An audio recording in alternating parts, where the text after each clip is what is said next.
All right, let's take a look at this 4.4 study guide, and we're looking at special cases where we're looking at the difference of perfect squares and perfect square trinomials. And maybe with these shortcuts of recognizing these patterns, it will save you some time on factoring. So first, let's look at a couple definitions here of the difference of squares and a perfect square trinomial.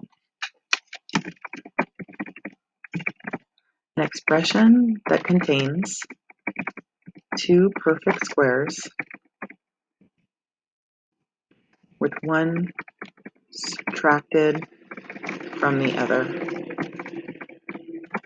A difference of squares can always be factored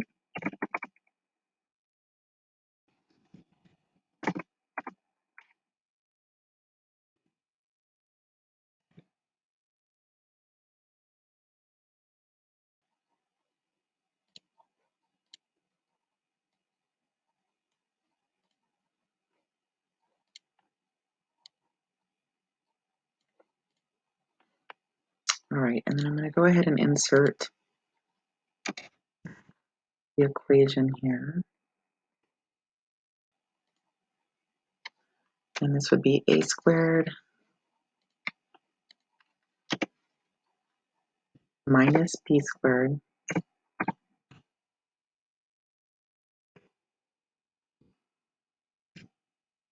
equals the factors a plus b, a minus b.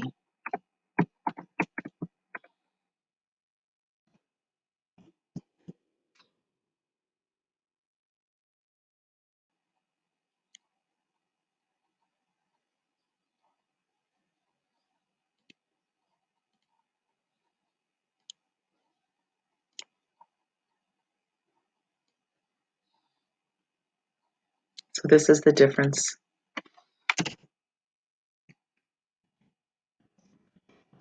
of perfect squares, difference of squares. Okay, so this one, perfect square trinomial,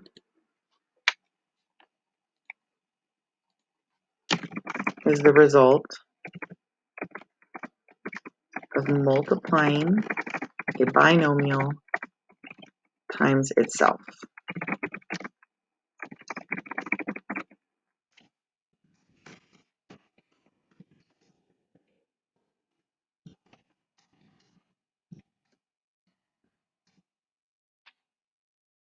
And an example of that would be like x plus 2 or x plus 3 squared.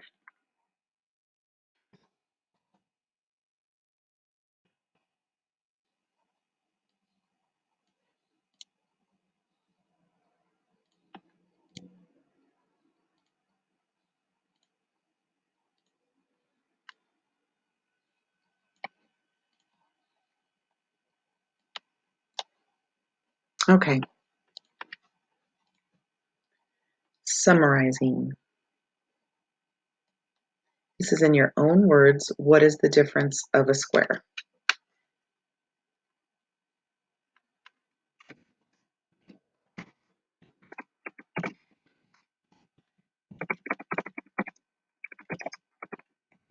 Maybe you say one perfect square subtracted from another. Maybe you give an example like x squared minus 81.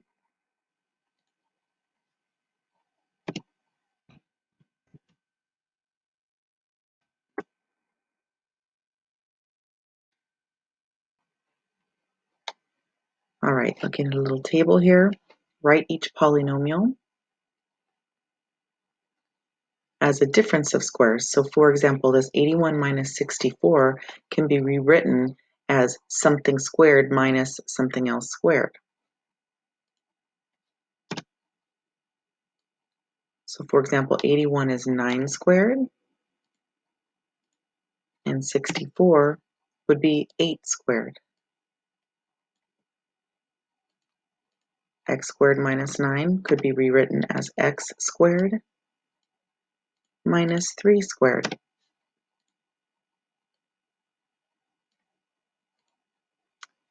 Four x squared could be rewritten as 2x, quantity 2x squared, And then 25 could be rewritten as 5 squared.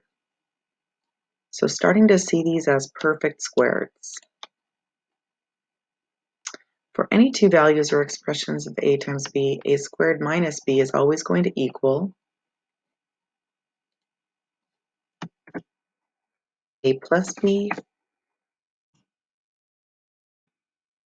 times a minus b, whatever those two a and b's are.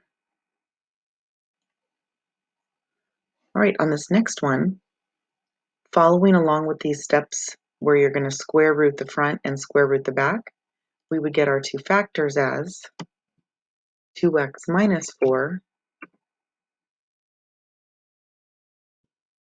and 2x plus 4.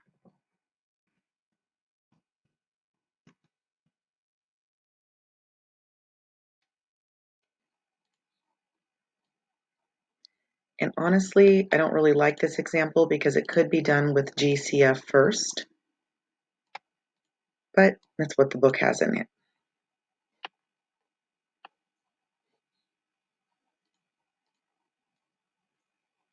All right, so following along with these same example steps up here, we're looking at a squared minus b squared. So a squared,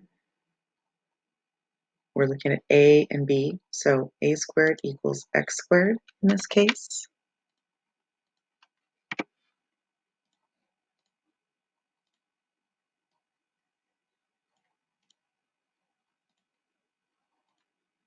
The square root of x squared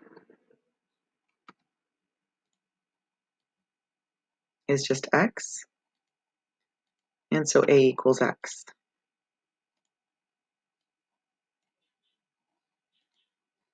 And so looking at this front one, the square root of 25 squared would be 5x.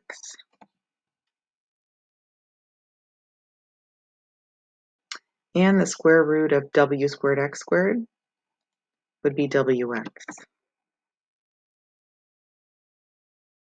Over here, the b squared is 100.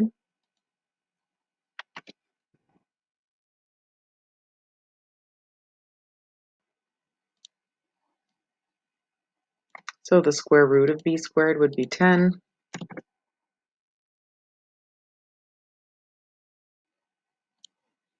And so b equals 10.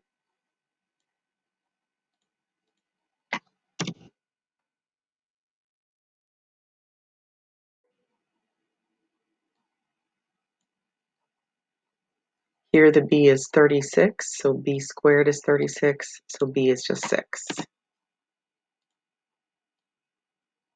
Here it's y squared z squared, so the square root of that would just give us yz.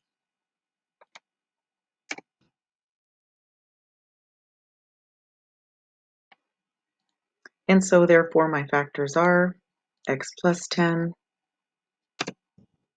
and x minus 10. Remember that the order doesn't matter, it can be written either way.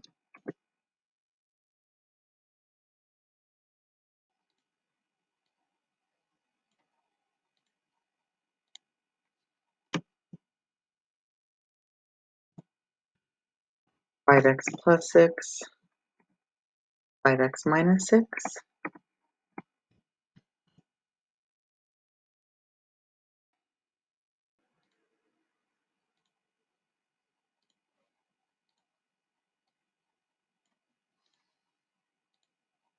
and wx minus yz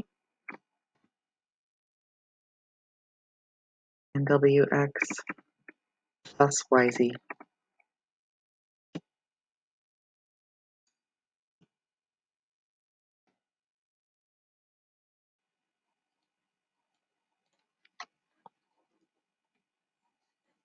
So now that's the difference of perfect squares. Now let's talk about perfect square trinomials.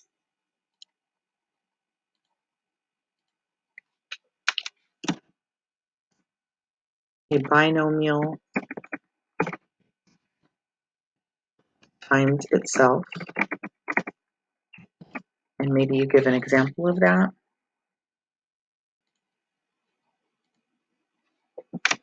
Like x plus 5 squared.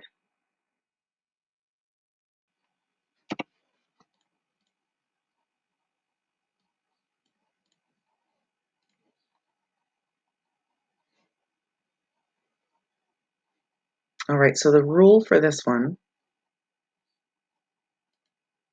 goes a plus b squared,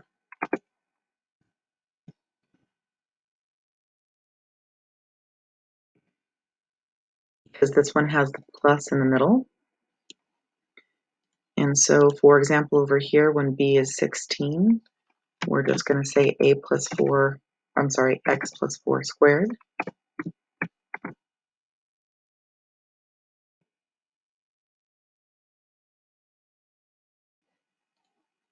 And then when there's a minus here in the middle term, it's just a minus b squared.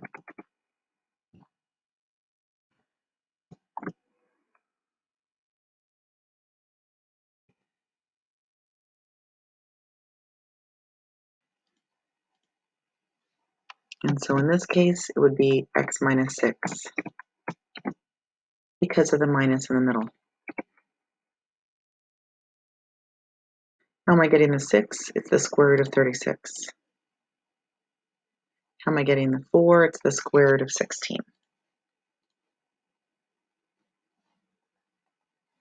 A perfect square trinomial must have 3 terms. The first and last terms must be perfect squares.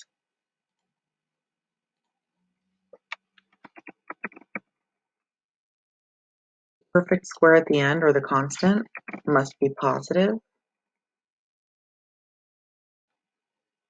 And the middle x term must be 2 times the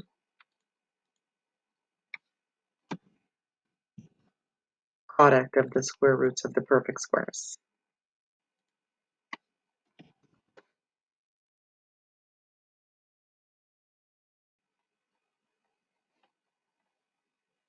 All right, so for example, is this one a perfect square? Square root of 4x squared is 2x, but square root of 8, nope.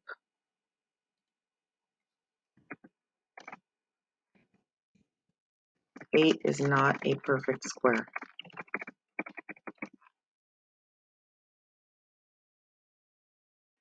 For what value of c makes this a perfect square trinomial? So notice how this is a 6.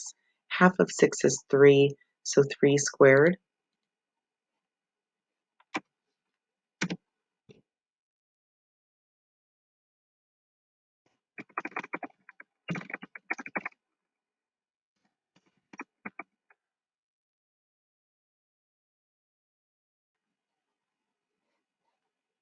All right, so here we're looking at the square root of a squared equals x squared in this case.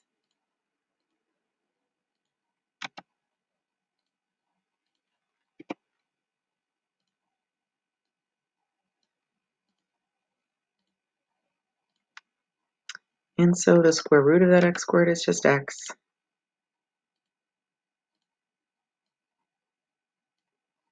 And so a just equals x.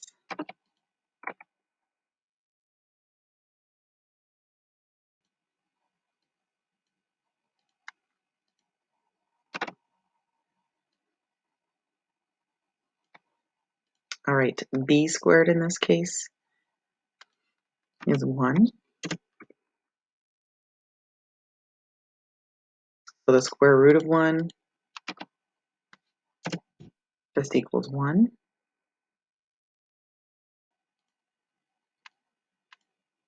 And so b is 1.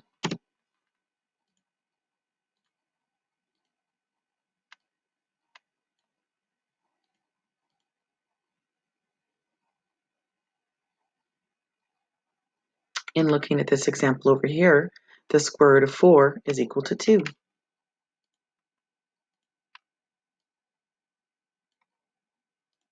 Now notice that there's a plus in the top one and a minus in the bottom one, so my factors for the top one are going to be x plus 1 squared, because there is a positive in the middle term. But for the bottom ones, it's x minus 4x here, so we're going to say x minus 4 squared.